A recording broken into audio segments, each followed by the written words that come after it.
New Zealand చరిత్రలోనే అతిపెద్ద drug racket గుట్టురట్టయింది. Yes, ఈ కేసులో ప్రధాన నిందితుడు బల్జిద్ సింగ్ కు 22 ఏళ్ల జైలు శిక్ష పడింది. అయితే ఇప్పుడు అతని వెనుక ఉన్న ఒక సంచలన చరిత్ర అంతర్జాతీయంగా చర్చకు వచ్చింది. భారత మాజీ ప్రధాని ఇందిరాగాంధీని హంతకుల్లో ఒకరైన సత్వంత్ సింగ్ తో బల్తేజ్ సింగ్ కు కుటుంబ సంబంధాలు ఉన్నట్లు వెలుగులోకి వచ్చింది. ఆక్లాండ్ నగరంలో వ్యాపారవేత్తగా చలామణి అవుతున్న బల్తేజ్ సింగ్ తెర వెనుక భారీ అంతర్జాతీయ డ్రగ్ నెట్వర్క్ ను నడిపాడు. దాదాపు 700 కేజీల మెథంఫెటమిన్ అనే మత్తు పదార్థాన్ని న్యూజిలాండ్ లోకి అక్రమంగా తరలించినట్లు అతనిపై అభియోగాలు నమోదయ్యాయి.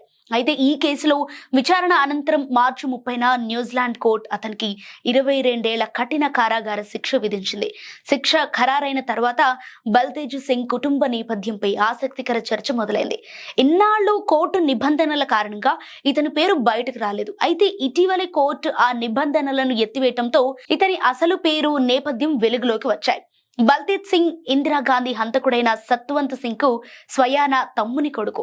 1984లో ఇందిరాగాంధీ హత్య జరిగిన తర్వాత స్వతంత్ సింగ్ కుటుంబం పంజాబ్ నుండి న్యూజిలాండ్ కు వలస వెళ్ళింది. అక్కడ వారు చిన్న చిన్న వ్యాపారాలతో ప్రారంభించి బాగా సంపాదనను కూడబెట్టారు. న్యూజిలాండ్ లో జరిగే భారత వ్యతిరేక ఖలిస్తాన్ అనుకూల నిరసన ప్రదర్శనలకు బల్తేజ్ సింగ్ కీలక నిధుల సేకరణకర్తగా వ్యవహరించినట్లు కొన్ని వార్తా కథనాలు పేర్కొన్నాయి.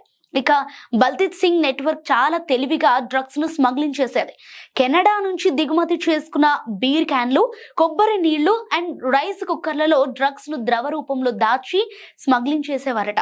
మార్చి 2023లో పొరపాటున డ్రగ్స్ ఉన్న బీర్ తాగిన ఒక యువకుడు మరణించడంతో ఇప్పుడు పోలీసులు లోతుగా దానిపై విచారణ జరిపి ఈ ముఠాను పట్టుకున్నారు.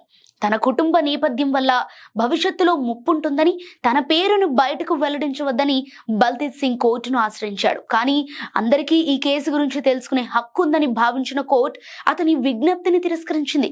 ఒక హంతక కుటుంబానికి చెందిన వ్యక్తి మరో దేశంలో భారీ డ్రగ్స్ సామ్రాజ్యాన్ని స్థాపించడంపై ప్రపంచవ్యాప్తంగా ఇప్పుడు చర్చ జరుగుతోంది.